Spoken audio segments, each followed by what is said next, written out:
Today we are going to explore one of the most intriguing questions in the history of human nutrition. How bread, once considered the most fundamental food of civilization, transformed into something that many bodies simply can no longer process. Before continuing with the video, remember to subscribe to the channel for more documentary narratives like this. In the year 1324, in a small village on the outskirts of York, England, an ordinary peasant woke up before dawn for another day of hard work in the fields. His breakfast consisted of a generous slice of dark, dense bread, made from locally ground wheat and fermented during long night hours. This man, whose name history never recorded, would consume between 1 and 1.5 kilograms of bread throughout that day.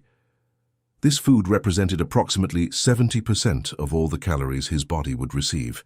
He would plow fields, carry stones, and participate in the construction of structures that still stand majestically on English soil 700 years later. And he would thrive on this seemingly monotonous diet.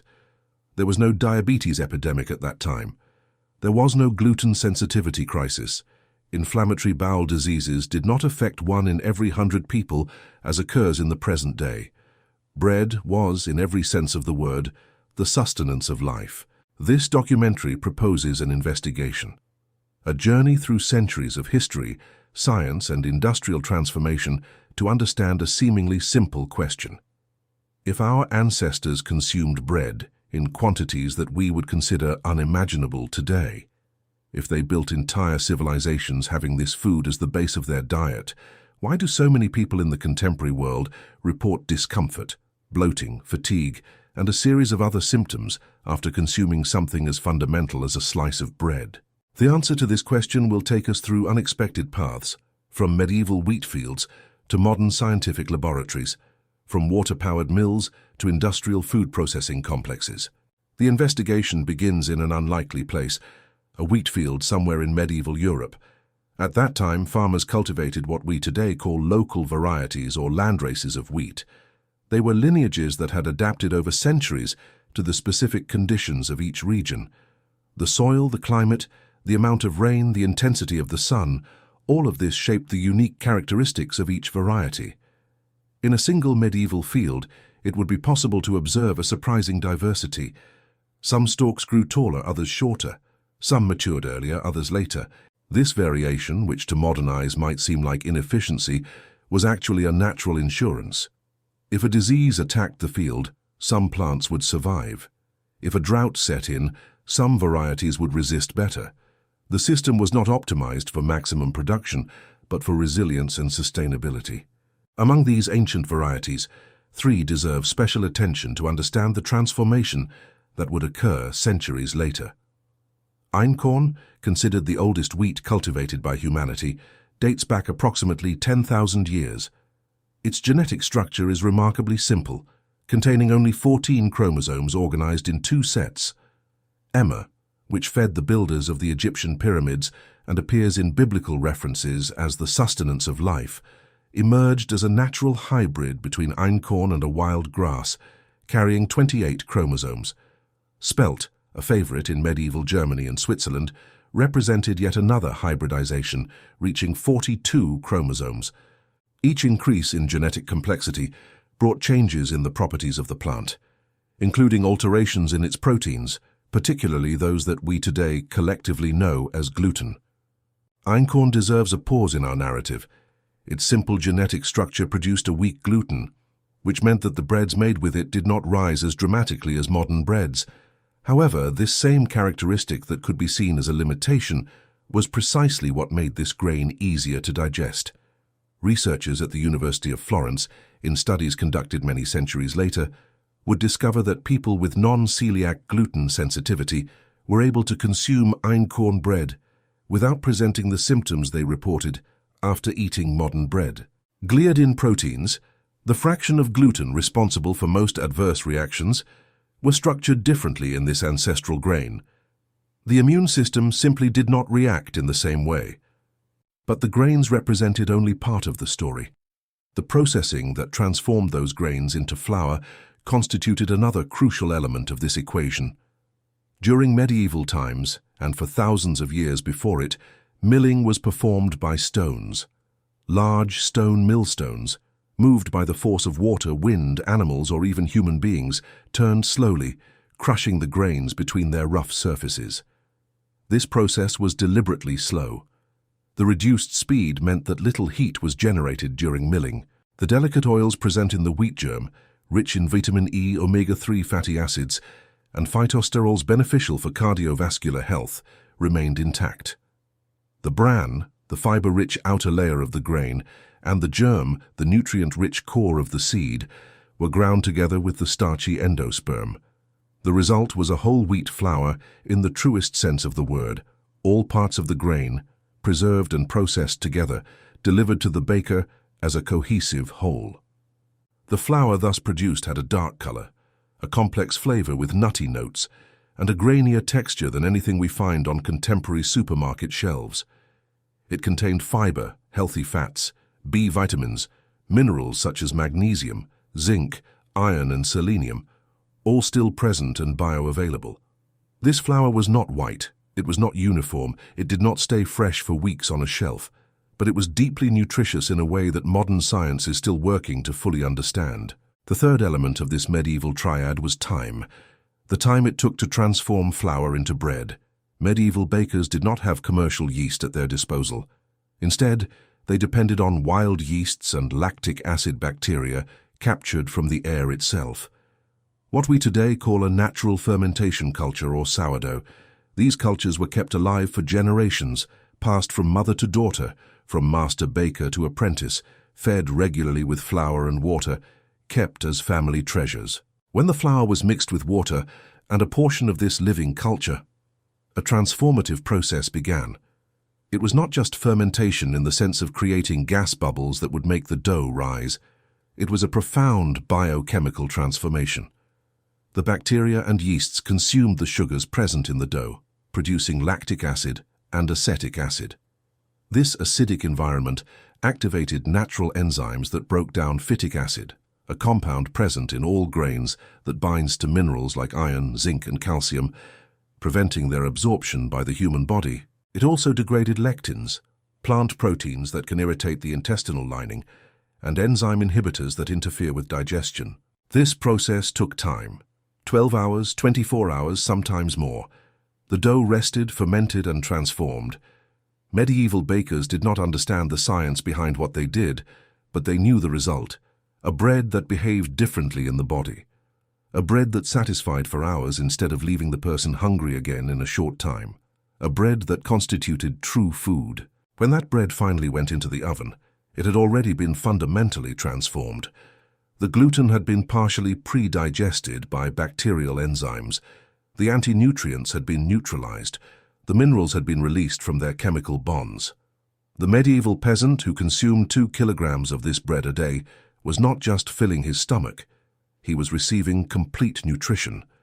Proteins from the wheat germ, healthy fats from natural oils, B vitamins for energy, minerals made bioavailable by fermentation, fibers to keep his gut healthy. All of this delivered in a form that his body could process without triggering inflammation. This was the reason why those workers were able to labor 12 hours a day in the fields. It was why they did not collapse with blood sugar drops. The bread sustained them because it was real food. Food that their bodies recognized and knew how to process. The fruit of a system perfected over thousands of years of human trial and error. History, however, does not remain static. The forces that would transform this ancestral food began to accumulate slowly, gaining momentum over the centuries until they exploded in a cascade of changes during the last 150 years. To understand how we arrived at modern bread, we first need to understand what changed and why. The 1870s mark a crucial turning point. It was at this time that steel roller mills began to replace the old stone millstones that had served humanity for millennia. This new technology offered irresistible advantages for an era that was discovering the possibilities of industrialization. Steel rollers processed grains with a speed impossible for the old stones. More importantly, they allowed something that millstones had never been able to do efficiently, to completely separate the different parts of the wheat grain. The wheat grain, in its natural form, consists of 3 main parts. The bran is the protective outer shell, rich in fiber and fatty acids. The germ is the embryo of the new plant, concentrating vitamins, minerals, and nutritious oils. The endosperm is the storage tissue that would feed the germ during germination, composed mainly of starch and some proteins. Roller mills could separate these three parts with industrial precision, and that is exactly what they did. The bran and the germ were discarded, not because they lacked nutritional value, but because they contained oils that became rancid, drastically shortening the shelf life of the flour. Without widespread refrigeration or airtight packaging, the whole wheat flour produced by old methods lasted weeks. White flour, composed only of the endosperm, could last months. For an emerging industry that needed to transport products over long distances and store them for long periods, this difference was transformative. But there was another factor driving this change. White flour, free of the dark bran, had an appearance that consumers, particularly the wealthier ones, associated with purity and sophistication. For centuries, white bread had been a status symbol, accessible only to those who could pay for the laborious process of repeatedly sifting the flour to remove the dark particles. Roller mills democratized this luxury, making white flour accessible to the masses. The historical irony is palpable. Ordinary people could finally buy what the rich had always consumed at the exact moment when this product became nutritionally empty. With the removal of the bran and the germ, approximately 80% of the grain's original nutrients disappeared. What remained was essentially pure starch with some damaged proteins. But the industry was not finished. To make this flour even whiter, more visually attractive, it began to be chemically bleached.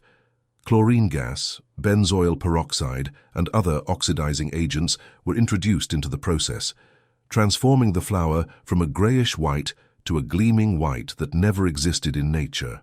The flour thus produced received a name that reveals much about the mentality of the time: enriched flour. The term refers to the fact that a fraction of the removed nutrients was added back in synthetic form. B vitamins, iron, and later folic acid were injected into the processed flour to meet minimum legal requirements. It was like demolishing a house, selling the bricks, and then pasting some photographs of what had been destroyed to claim that the house still existed. The nutritional consequences of this transformation did not take long to manifest. In the 1930s, doctors and researchers in the United States and Europe began to document an alarming increase in diseases related to nutritional deficiencies: beriberi, caused by a lack of thiamine; pellagra, resulting from niacin deficiency; anemia, provoked by a lack of iron. Studies estimated that around that decade, the average American was receiving only 1/3 of the amount of thiamine that their grandparents had obtained, when stone-ground flour was the only option available.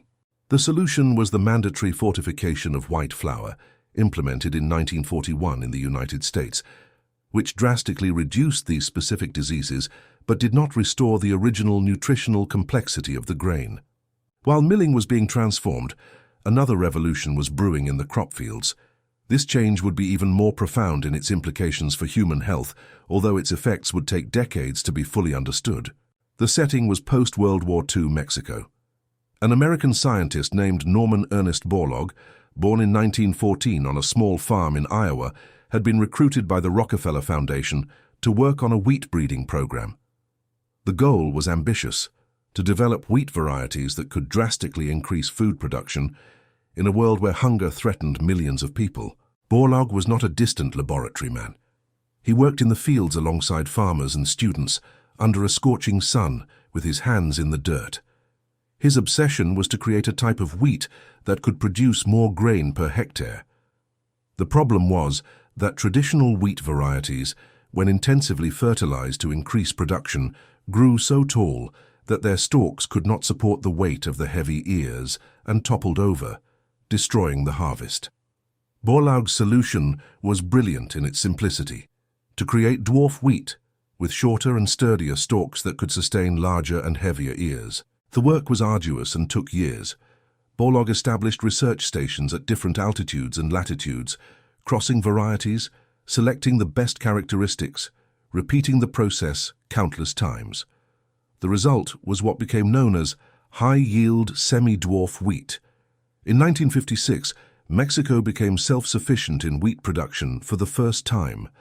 In the 1960s, when devastating famines threatened India and Pakistan, Borlaug seeds were introduced in these countries with equally dramatic results. Wheat production in Pakistan jumped from 4.6 million tons in 1965 to 8.4 million in 1970. In India, the numbers were even more impressive. In 1970, Norman Borlaug received the Nobel Peace Prize. The so-called Green Revolution was celebrated as one of the greatest humanitarian triumphs of the 20th century. It is difficult to dispute the numbers. It is estimated that the work of Borlaug and his colleagues saved more than 1 billion people from starvation. This is a contribution to humanity of almost incomprehensible proportions. But every revolution has costs that do not appear immediately in the calculations. And the costs of the Green Revolution were embedded in the very genetics of the new wheat varieties. Semi-dwarf wheat was developed with a single primary objective: to maximize yield per cultivated area. It was not optimized for nutrition. It was not optimized for digestibility. It was optimized for production. To achieve this goal, plant breeders introduced genetic changes that altered the structure of gluten proteins, increased starch content, and raised the levels of compounds like lectins and phytates that interfere with nutrient absorption. Modern wheat, descended from these varieties, carries 42 chromosomes in its genome. Compare this with the 14 chromosomes of ancestral einkorn. This genetic complexity was accompanied by transformations. Gliadin proteins, the fraction of gluten responsible for most immune reactions, are structurally different in modern wheat. Researchers at the University of Kansas documented that modern wheat triggers significantly more intense immune responses than traditional varieties. There is a specific protein fragment, known technically as 33-mer, that illustrates this change well. This peptide, present in abundance in the gliadins of modern wheat, is highly resistant to human digestive enzymes. It passes through the stomach and small intestine practically intact, reaching the immune system in a form that our bodies frequently interpret as a threat. The response is inflammation. Not because people have become weak or because their digestive systems are defective, but because the wheat was genetically modified into something that the human digestive system does not fully recognize as food. It is important to pause here for reflection. The narrative is not one of simple villains and heroes. Norman Borlaug dedicated his life to feeding the world's hungry. The milling companies were responding to legitimate market demands for more durable and accessible products. Farmers adopted the new varieties because they needed to support their families in an increasingly competitive market. Each decision, taken in isolation, made sense in its context. It was the accumulation of all these decisions over decades that created the product we today call bread, but which bears little resemblance to the food that sustained humanity for millennia. There is yet another element of this transformation that deserves attention. Modern wheat fields are not just genetically different from medieval fields, they are chemically different. Throughout the entire growth cycle, modern wheat is treated with herbicides to eliminate weeds, fungicides to prevent fungal diseases, and insecticides to control pests. But the most controversial practice occurs at the end of the cycle, a few weeks before harvest. Many farmers, particularly in regions with short growing seasons or humid climates, use a technique called pre-harvest desiccation. It consists of spraying wheat fields with glyphosate, the active ingredient in the world's best-selling herbicide, to kill the plants and dry them uniformly, facilitating mechanized harvesting. The problem is that residues of this compound remain in the grains. Studies have detected glyphosate in more than 70% of non-organic wheat products tested in some countries. In 2015, the International Agency for Research on Cancer, linked to the World Health Organization, classified glyphosate as probably carcinogenic to humans. But the effects of this compound may go beyond cancer risk. Research suggests that glyphosate can disrupt the gut microbiome, eliminating beneficial bacteria that aid in food digestion and immune system regulation. Medieval wheat, grown in soils enriched with animal manure and crop rotation, harvested by hand and stored in dry barns, was never exposed to a single artificial chemical compound. Fermentation, that third pillar of medieval bread, also underwent a radical transformation. In the second half of the 19th century, scientists managed to isolate and cultivate specific strains of yeast for commercial use. These industrial yeasts worked much faster than traditional wild cultures. A bread that previously took 24 hours to ferment could now be ready in 2 or 3 hours. For an expanding industry focused on efficiency and volume, this acceleration was irresistible. But speed has a price. Commercial yeasts perform alcoholic fermentation, producing carbon dioxide that makes the dough rise. However, they do not perform the lactic fermentation that characterizes the traditional sourdough process. Without the acidic environment created by lactic acid bacteria, the enzymes that degrade phytic acid are not activated. Without enough time, even if these enzymes were present, they would not have the opportunity to perform their work. The result is a bread that contains all the original anti-nutrients of the grain, intact and ready to interfere with mineral absorption and irritate the intestinal lining. Modern supermarket bread, that plastic-wrapped product that remains soft for weeks on the shelf, represents the convergence of all these changes. Wheat genetically optimized for yield, refined flour with the removal of bran and germ, chemical bleaching, ultra-fast fermentation, and a list of ingredients that frequently includes 20 to 30 items beyond the 3 or 4 that composed traditional bread. If you take a package of this bread and read the label, you will find terms like enriched wheat flour, which means flour stripped of almost everything valuable and then injected with synthetic vitamins to meet minimum legal requirements. You will find high fructose corn syrup, a sweetener derived from corn that adds sugar without any nutritional benefit. You will find soybean oil, mono, and diglycerides, calcium propionate, and, in some cases, azodicarbonamide, a bleaching agent that is also used in the manufacture of yoga mats and shoe soles. This is not bread in the sense that our ancestors understood the word. It is an industrialized food product, designed to maximize profit, shelf life, and visual appeal, not to nourish human bodies. The consequences for public health are documented in statistics that should alarm anyone paying attention. Since 1960, rates of type 2 diabetes have increased by approximately 700% in many developed countries. Obesity has tripled. Autoimmune diseases such as celiac disease, Crohn's disease, and ulcerative colitis have exploded in prevalence.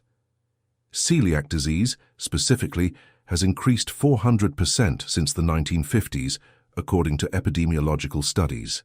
The food industry frequently attributes these trends to factors like sedentary lifestyles, excessive calorie consumption, or lack of willpower. But the chronology tells a different story. These diseases began their exponential climb precisely when industrial wheat and industrial bread became the norm. Medieval peasants worked physically hard, yes, but they also consumed bread as their staple food, and they did not suffer from metabolic diseases or autoimmune epidemics in the proportions we see today. There is something more subtle happening when we consume modern bread, something that affects our bodies on a very short timescale. The glycemic index of modern white bread is 75. To put that in perspective, table sugar has a glycemic index of 65. This means that white bread raises blood sugar faster than a spoonful of sugar. When we eat this bread, our pancreas must release a wave of insulin to deal with the avalanche of glucose. Blood sugar rises rapidly and then plummets. An hour later, we feel hungry again. Over years, this repeated cycle can lead to insulin resistance, the underlying mechanism of type 2 diabetes. Medieval bread, with its fibers intact and its slow fermentation, had a very different glycemic response. The fiber from the bran slowed digestion. The starches, partially broken down by fermentation, were released gradually. Energy was provided in a sustained way, keeping the person satiated for hours. It was slow-burning fuel for a day of heavy work, not an explosion followed by a collapse. Amidst this scenario, there are signs of a silent rediscovery. Small-scale farmers in Europe and North America are reviving traditional wheat varieties. Artisan bakers are relearning the natural fermentation techniques that had been almost forgotten. Stone mills are being restored or built from scratch, producing flours that their great-grandparents would have recognized. In 2014, researchers in Italy conducted a fascinating experiment. They gathered a group of people with irritable bowel syndrome, all reporting severe symptoms after consuming modern bread. They replaced their bread with breads made from ancient einkorn wheat, using traditional stone milling and prolonged natural fermentation. The results were remarkable. 80% of the participants reported significant improvement in symptoms, less bloating, less pain, better digestion. Wheat was not the problem. Modern processing was. Another study from the University of Florence compared glucose and insulin responses in the blood after the consumption of einkorn bread versus modern bread in identical quantities.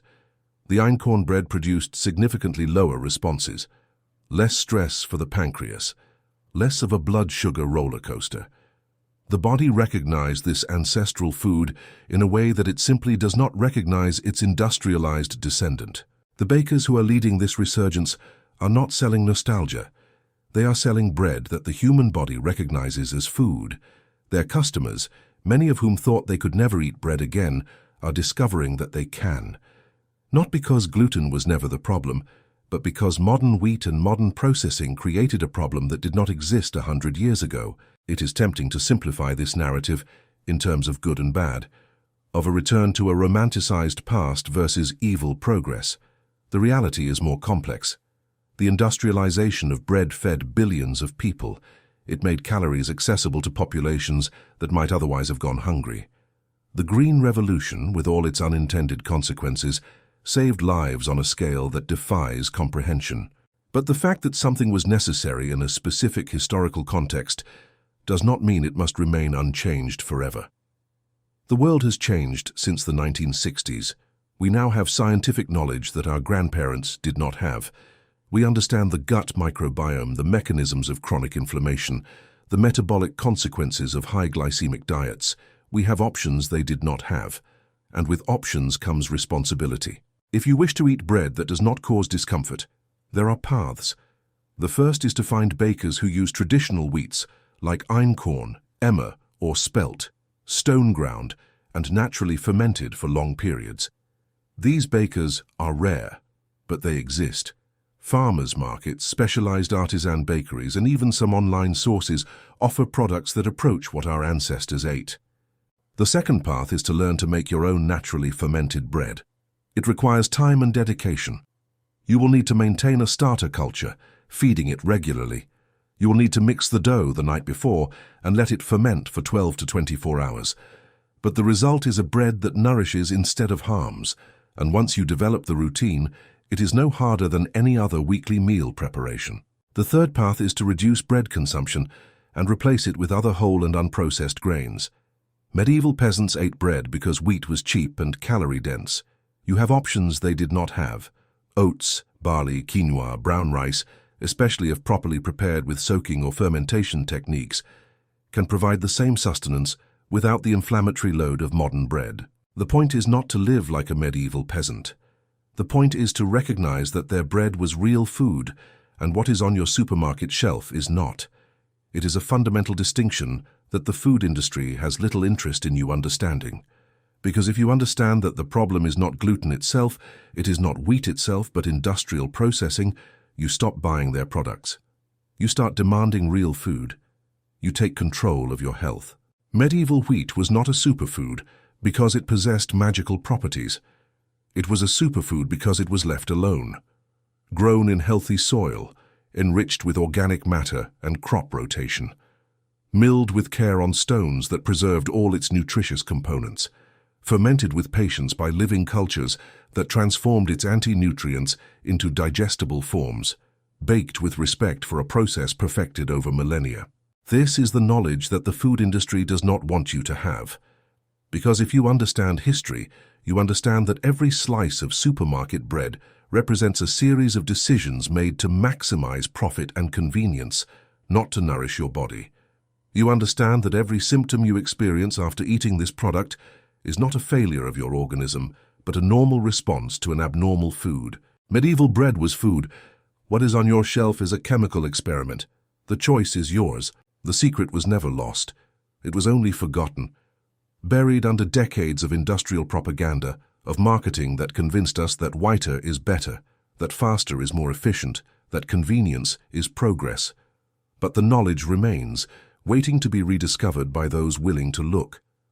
Each time you choose real bread instead of industrial imitation, you reclaim a piece of this ancestral knowledge that kept people healthy when life was hard, knowledge that still works today for those willing to apply it. And now a final reflection. This narrative that you have just followed is only one among thousands of stories about how industrialization transformed our relationship with food. There is much more to be explored, much more to be understood, much more forgotten knowledge waiting to be unearthed. If this documentary helped you see the world in a different way, if it sparked your curiosity about the foods you consume every day, consider subscribing to this channel. Each subscription helps us continue investigating these forgotten stories, bringing to light knowledge that was buried by decades of industrial convenience. Leave a comment telling your experience with bread. Have you ever felt any symptoms after eating? Bloating, fatigue, difficulty concentrating? Or perhaps you have already discovered naturally fermented bread and have a transformation story to share. Your experience can help others who are on the same path of discovery. And if this content was valuable to you, share it. Each person who understands the difference between real food and industrial product is a person who can make more informed choices about their own health. And in a world where information is often dominated by corporate interests, the sharing of genuine knowledge is an act of resistance. We will continue excavating what was buried. We will continue questioning what was sold to us as progress. We will continue seeking the truth about the food that sustains us. And we hope you continue with us on this journey. Until the next narrative,